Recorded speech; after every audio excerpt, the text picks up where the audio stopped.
আসসালামু আলাইকুম, welcome to Salma's kitchen. আজকে আমি রান্না করব মুগ ডাল আর মসুরের ডালের খিচুড়ি। মুগ ডাল আর মসুরের ডাল একসাথে করে খিচুড়ি রান্না করলেও কিন্তু খেতে দারুণ লাগে, কারণ দুইটা ডালের স্বাদ আলাদা। মুগ ডাল আর মসুরের ডালের খিচুড়ি রান্না করতে এখানে আমি চাল নিয়েছি মেজারমেন্ট কাপের 2 কাপ পরিমাণ, আর মসুরের ডাল নিয়েছি আধা কাপ, আর মুগ ডাল নিয়েছি আধা কাপ, অর্থাৎ 2 কাপ পরিমাণ চাল নিয়েছি, তার সাথে নিয়েছি আমি আধা কাপ আর আধা কাপ করে 1 কাপ পরিমাণ ডাল। অর্থাৎ যে পরিমাণ আমি চাল নিয়েছি তার 3 ভাগের 1 অংশ নিয়েছি ডাল। তো এই রেশিওতে যদি খিচুড়ি রান্না করা হয় তাহলে খিচুড়িটা খেতে বেশি মজা লাগে। 3 ভাগের 1 অংশ ডাল আর 2 ভাগ হচ্ছে চাল। তো এই হচ্ছে খিচুড়ির মূল উপকরণ। বাকি যে উপকরণগুলো লাগবে সেগুলো আমি আস্তে আস্তে রান্নার সময় দেখিয়ে দিব।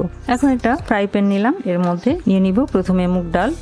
মুগ ডালটা দিয়ে লো আছে 2 মিনিটের মতো নেড়ে চেড়ে ভেজে নিব। মুগ ডালটা লো আছে 2 মিনিট ভেজে নিলাম। এ পর্যায়ে যোগ করব মসুরের ডাল। মসুরের ডালটা দিয়েও একই আছে, অর্থাৎ লো আছে, আরো 3 মিনিট ভেজে নিব, তাহলে আমার ডালটা ভাজা হয়ে যাবে। মুগ ডাল আর মসুরের ডাল একসাথে লো আছে, আমি আরো 3 মিনিট ভেজে নিলাম। ডাল ভাজা সুন্দর ঘ্রাণ চারপাশে ছড়াচ্ছে। এ পর্যায়ে আমি চুলাটা বন্ধ করে দিব এবং এই গরম ডালের মধ্যে দিয়ে দিব পানি। একটু নেড়ে চেড়ে দিলাম, গরম ডালের মধ্যে পানিটা দিলাম, তাতে করে পানিটা গরম হয়ে গেল। গরম পানির মধ্যে ডালটাকে 10 মিনিট ভিজিয়ে রাখবো। ফিরে আসছি তাহলে 10 মিনিট পর। ফিরে এলাম 10 মিনিট পর। এবারে আমি চাল ডাল একসাথে করে ধুয়ে নিব। একটা মিক্সিং বলে নিয়ে নিব চাল এবং ডাল। ডালের পানিটা মোটামুটি হাত দেওয়া যায়, ঠান্ডা হয়ে গেছে। পানি থেকে আমি ছেঁকে ডালগুলো নিয়ে নিলাম। এবার ধুয়ে নেওয়ার পালা। এখন এই চাল ডাল একসাথে পর্যাপ্ত পানি দিয়ে হাতের সাহায্যে সামান্য একটু হালকা প্রেসার দিয়ে একদম আলতোভাবে ঘষে যে পানিটা এরকম ঘোলা হয়ে গেছে সেই পানিটা ফেলে দিব। এভাবেই আমি পানি ফেলে অর্থাৎ পানিটা চেঞ্জ করে এই পানিটা যতক্ষণ পর্যন্ত না স্বচ্ছ হচ্ছে ততক্ষণ পর্যন্ত পানি পাল্টিয়ে ধুয়ে নিব। ফিরে আসছি তাহলে পানিটা স্বচ্ছ হয়ে যাওয়া পর্যন্ত চালটা ভালো করে ধুয়ে নিয়ে। ফিরে এলাম পানিটা স্বচ্ছ হয়ে যাওয়া পর্যন্ত চালটা ধুয়ে নিয়ে। এবার আমি চালটাকে একটা স্ট্রেনারে ছেঁকে নিব। ছেঁকে নিলাম। এবারে চলে যাব চুলায় খিচুড়িটা রান্না করতে। কড়াইতে দিয়ে দিব 1/4 কাপ পরিমাণ রান্নার তেল। আমি সরিষার তেল দিয়ে আজকে খিচুড়িটা রান্না করছি। তেলটা ভালো করে গরম করে নিব।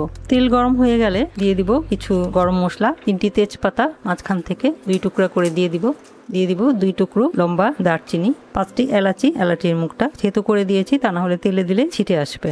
সেই সাথে দিয়ে দিব আধা চা চামচ পরিমাণ কালো জিরা। মশলায় ফোড়ন আসা পর্যন্ত অপেক্ষা করব। 30 সেকেন্ডের মতো অপেক্ষা করলে সুন্দর ঘ্রাণ ছড়াতে থাকবে। 30 সেকেন্ড পর মশলার বাগারে সুন্দর ঘ্রাণ চারপাশে ছড়াতে থাকলে দিয়ে দিব 1 কাপ পরিমাণ পেঁয়াজ কুচি।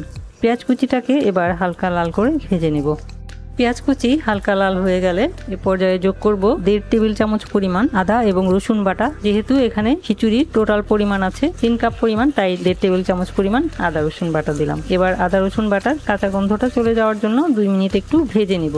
আদা রসুন বাটা দিয়ে 2 মিনিট ভেজে নিলাম। এ পর্যায়ে যোগ করব স্বাদ মতো লবণ। 1 চামচ দিচ্ছি প্রথমে, তারপর যদি লাগে পরে যোগ করব। আধা চা চামচ পরিমাণ লাল মরিচের গুঁড়া, আধা চা চামচ পরিমাণ হলুদের গুঁড়া, 1 চা চামচ আর আধা চা চামচ পরিমাণ ধনিয়ার গুঁড়া, আর যোগ করব আধা চা চামচ পরিমাণ জিরার গুঁড়া এবং আধা চা চামচ পরিমাণ গরম মশলার গুঁড়া। নেড়ে চেড়ে মশলাগুলি একটু মিলিয়ে নিব। এ পর্যায়ে কিছুটা পানি যোগ করব। দিয়ে দিলাম 1/4 কাপ পরিমাণ পানি। এবার মশলাটাকে ভালো করে কষিয়ে নিব। এ পর্যায়ে যোগ করব সেই যে পরিষ্কার করে ধুয়ে নেওয়া চাল এবং ডাল। নেড়ে চেড়ে মশলার সাথে মিলিয়ে নিব। নেড়ে চেড়ে মশলার সাথে চাল ডালকে মিলিয়ে নিলাম। এবার একইভাবে নেড়ে চেড়ে আরো 2 মিনিট ভেজে নিব। এ পর্যায়ে নাড়াচাড়া করতে থাকতে হবে, তা না হলে নিচে লেগে যাবে। নেড়ে চেড়ে চাল ডালকে 2 মিনিট ভেজে নিলাম। এ পর্যায়ে যোগ করব ছোট করে টুকরো করা গাজর। এখানে আছে একটা গাজর, 1 কাপ পরিমাণ হয়েছে।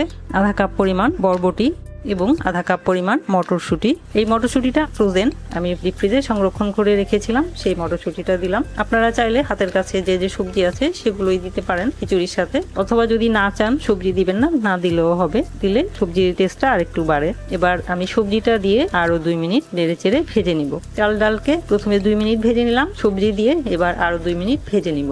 চালটা দেওয়ার পর টোটাল 4 মিনিট ভেজে নিলেই চালটা একদম পারফেক্টলি ভাজা হয়, খিচুড়িটা একদম ঝরঝরে হয় এবং রান্নাটাও একদম পারফেক্ট হয়।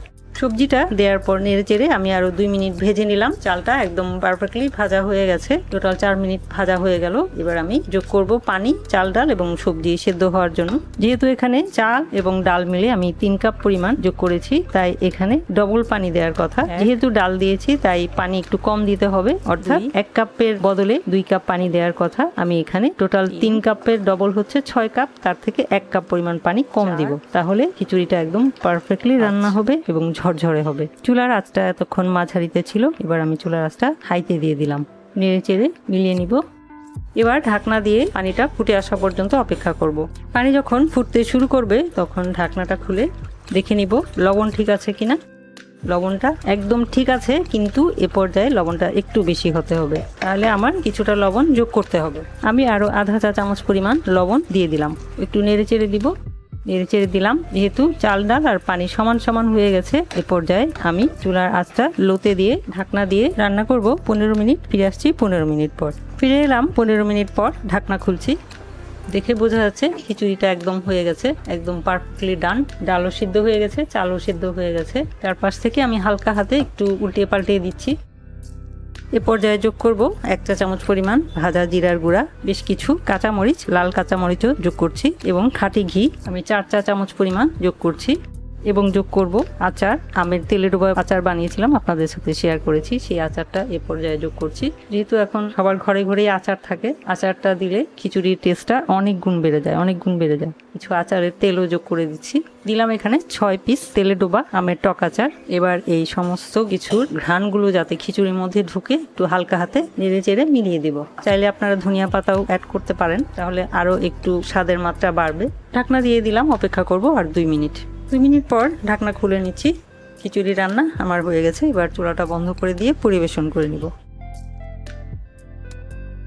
পরিবেশন করে নিলাম। আমি লেবু, পেঁয়াজ আর শসা দিয়ে পরিবেশন করেছি। উপরে কিছু বেরেস্তা দিয়ে দিব। খিচুড়ির মধ্যে কিন্তু বেরেস্তা দিলে খেতে অনেক মজা লাগে।